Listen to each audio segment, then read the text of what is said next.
A handful of years ago, I started this channel looking exclusively at free or very, very inexpensive add-ons for your flight simulators. I think that was back in the FSX days.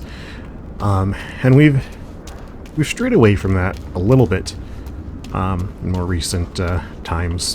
One, due to myself having a little bit more liquid cash to actually explore paid modules, but I want to get back to the free stuff today, and that's what we're gonna do.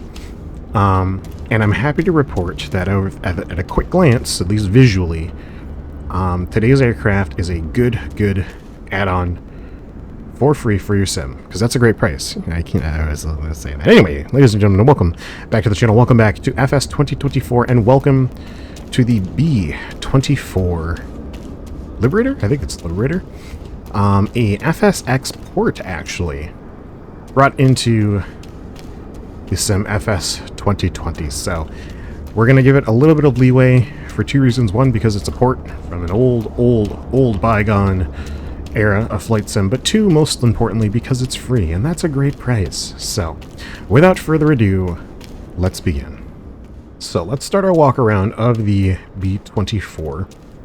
Again, with this being an FSX port, it's kind of rough. I mean, if you look at the reflection on the glass here compared to any of the texturing, it ain't great. One thing I do actually low-key kind of stand is the engine detail. It's not super high fidelity, but it's there. The detail's there. And you saw me earlier looking at the exhaust. I think this is the same engine or a similar engine type as what's in the P-38 Lightning. I say that solely because of this exhaust stack coming off of the turbo here. I could be wrong. Let me know if I am in the comments down below. But yes, like that landing light, rough with a capital R.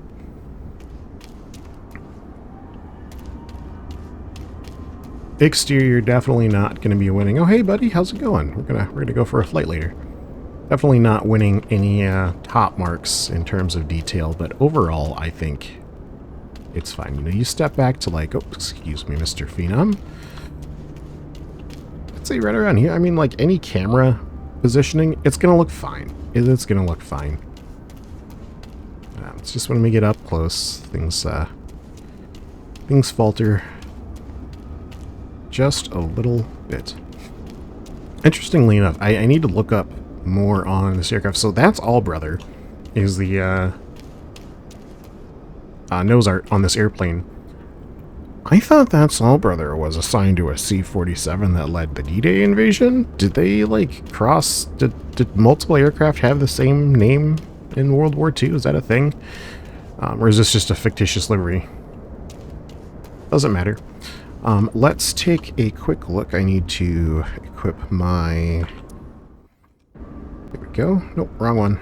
There we go. That's the one I want. Drone camera. Let's slow my rates way the heck down. I don't know why I have them set defaulted so high. Just to quickly across the top of the aircraft here, because there is some decent detail, albeit low poly. I love those big old 50 BMG. Those are bigger than 50 rounds. I have a 50 BMG sitting at my desk, and it's next to a 20mm and a 30mm. It's definitely closer in size to the 30mm. If I were to guess. Also inert rounds, I should point out, for the feds who are definitely not listening to this. They're inert rounds. Although I don't even think here in the States it matters what, like, if you have high caliber ammunition, but whatever. I got them. They're inert. They're for display only. Let's take a look inside. Oh, I didn't look around the gear. Let's do that really quick. Real quick.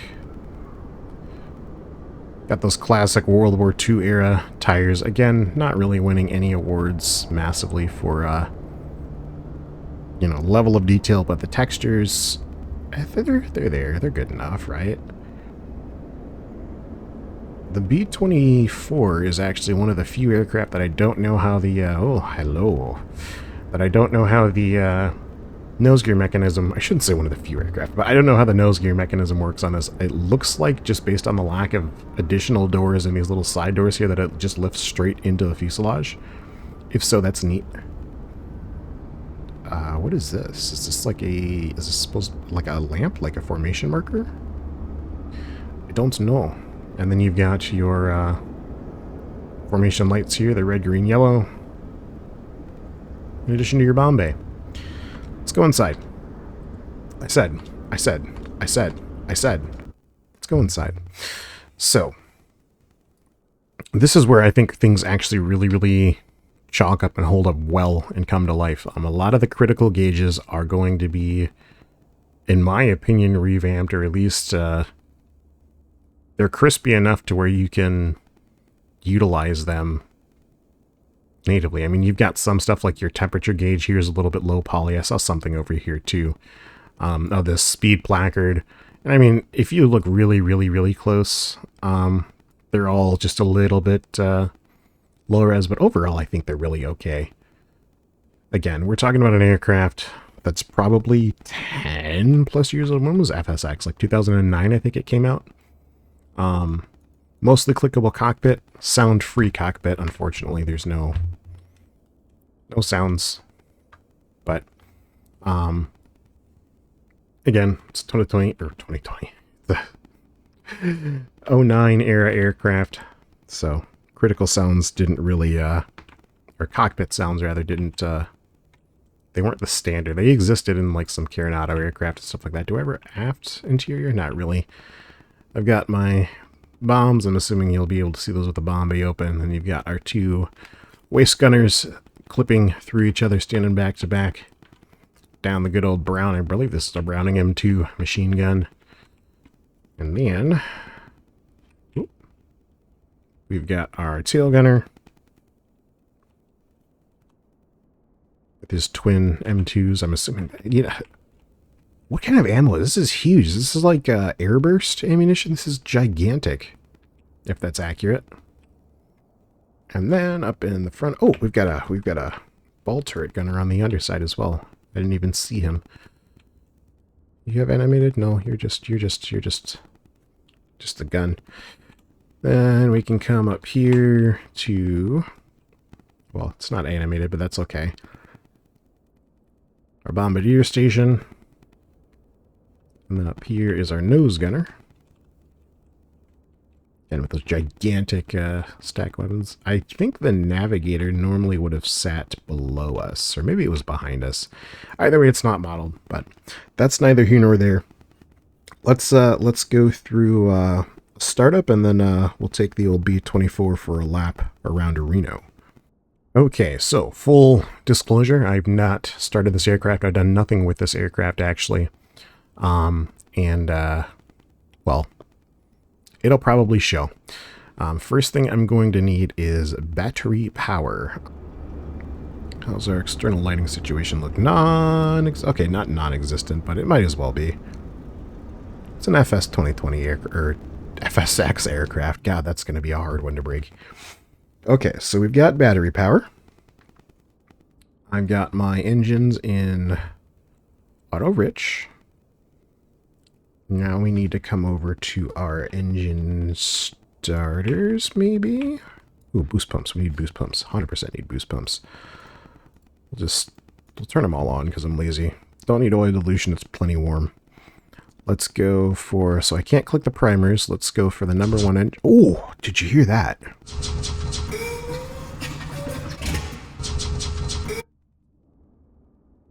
So clearly just a standard sound effect there, but that's okay. So mags to both. Okay, go. Oh my god, it's so loud.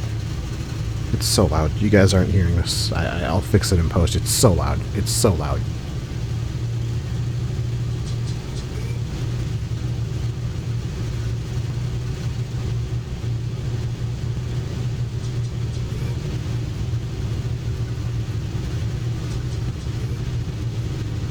I am deaf. I'm deaf. Alright, good oil pressure on all four. Other thing I need to look for is a generator. So there's the battery. I don't know what that does. Maybe that's a generator. I would assume each engine would have a generator. Okay, lights are set. AC power set to number 2, so maybe they just auto feed. I honestly don't know. That's gonna be nothing. Alright, let's set up for a taxi here. We've got good suction. Our ADI has set itself where it needs to go. Oh, we're rolling. And the B-24. Interesting. So we've got drop-down landing lights, and then also I've got a singular light in the wing root. And that's patched to the landing light switch. Animated flight control surfaces. That's a given in today's flight sim world, but back in my day, it certainly was not always the case. But we have them now. I'm not gonna lie, the sound suite leaves a little to be desired. We'll give it full judgment once we get on takeoff power and actually add some load to the engines. So I'm gonna taxi out to our active runway, and I will catch up with you guys once we are on the threshold. So something I've noticed on our taxi out here is well, it's an FSX aircraft and it has an FSX sound suite.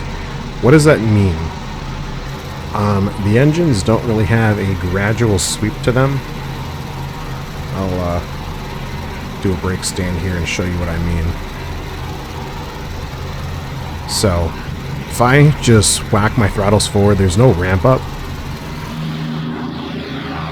We're just instantly in wah. And it's a similar story inside.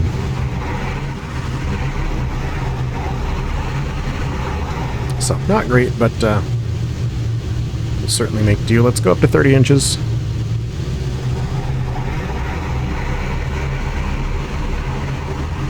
We'll let that stabilize. Good temperatures, good pressures. Cylinder heads are a little bit cold, but that's alright. We can still go fly. Full power. Or BMEP, actually. Not full power. Full power is up here. We're not going to go full power.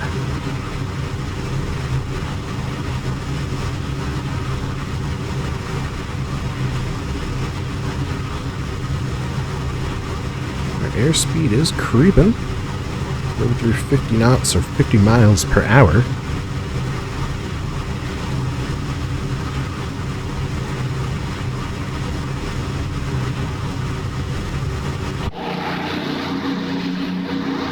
Not a lot of tail real estate, so we're going to just go for a really gradual departure here. There, tap on the brakes, up come the gear.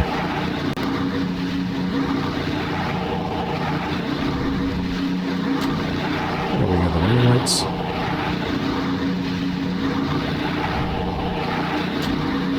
Very slow retracting gear. I've seen a B-24 in person. I can't remember if it had this slow of acting gear, but it seems period correct, so we'll let it ride. Alright, up over 100 now. We'll retract that little bit of flaps that we had in. Start getting the airplane trimmed out. But a relatively nice view of the two engines turn out. There you can see a little bit of a seam where the chrome part of the prop spinner meets the hub, where I believe all of the oil is stored. I saw, yeah, this. Does this open the bomb rack? It does. It opens up the bomb rack. So that's cool. I like that. Put that away. Yeah, so very cool animated bomb bay doors as well. I haven't looked, but I'd be very surprised if there was a means to actually drop those bombs. One, it wasn't really a thing back in the FSX days. There were a few airplanes like an X-plane I know that had droppable ordnance, but it wasn't really a thing back then. And Asobo, even though this comes from the FS.to store, Asobo is really vehemently against any sort of weapons employment in their aircraft.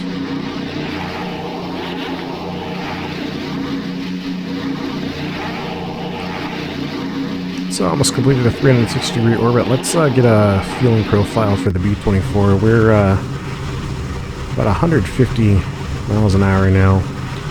We'll nose the airplane down a little bit, try to get closer to 200, and we'll start slamming on the controls a little bit. See how the aircraft responds, and if we determine, based on my own virtual butt feeling, if that's realistic. So there's 200. Let's give her a whack to the left and a whack to the right.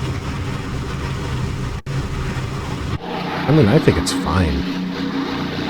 This handles exactly like what I would imagine a B-24 would. Again, I've seen B-24s flying in person, and the turn rate here at roughly 200 miles an hour seems pretty well in check with what I would expect. Let's pull manifold pressure back here a little bit. Go back to 20 inches. And I get set up for a landing here. Put that first notch of flaps in. That will drop gear as well. 150 miles an hour should be more than fine to do that. Should be a pretty good crosswind landing. We're not going to land on the same runway we took off from.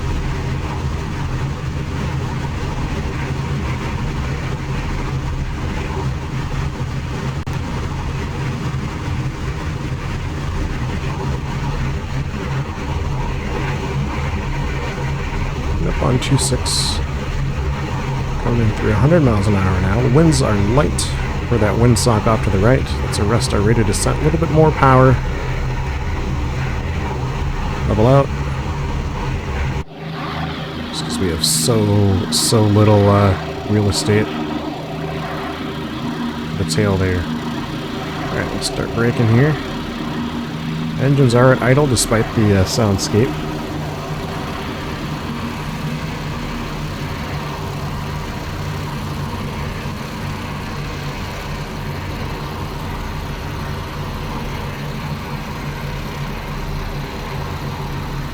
That is a quick, clean, and back-to-basics look at the B-24 Mitchell. 3 aircraft you can get today on FS.to. Would I long-term use this? Probably not. There's no autopilot implementation. There's no radio nav aids, at least functioning ones. So this would probably be more of a show aircraft if you needed a B-24 model in the sim. Like storytelling or something like that, or if you just want to fly like a little air show demo or something like that, you can certainly use this. But it gets my seal of approval mostly because it's free, but it's genuinely it's a good effort, and we like to see inexpensive or non-expensed items staying in the loop in the flight sim world, because let's be honest, flight simulation is not a cheap point of entry. The sim itself is $80 to $300 depending on how much money you want to give Asobo. Your hardware, your joysticks, your HOTASs, all that stuff, and then obviously the computer to run them on. So anywhere we can save cost while keeping our flight sim experience good is a net positive for me. But I'm going to stop rambling here and let you guys get back to your Sunday. Thank you very much for watching this video. I do dearly appreciate it. I will see you in the next one, and as always, take it easy.